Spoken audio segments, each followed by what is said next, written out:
Então, galera, tô de volta aí. Vou fazer a parte 2 aqui do vídeo. Tá? Tô sacando o bendito coletor aí, rachado, beleza?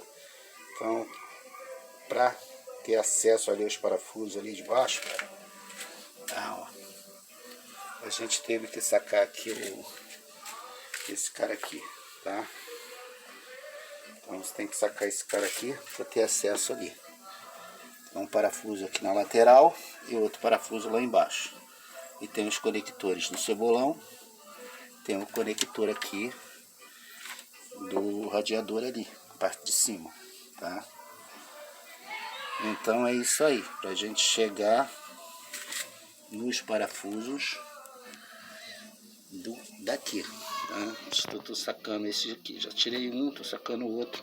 Aí eu vou fazer um videozinho rápido aqui para mostrar pro pessoal aí como é que chega aqui até esse cara aqui. O que acontece? O coletor é aquilo que a gente já viu no primeiro vídeo, rachado, né? Coletor rachado aí.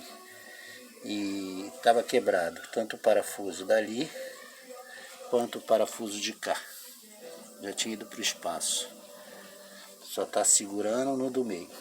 A junta aqui, se você perceber, eu acho que talvez dê para ver, não sei.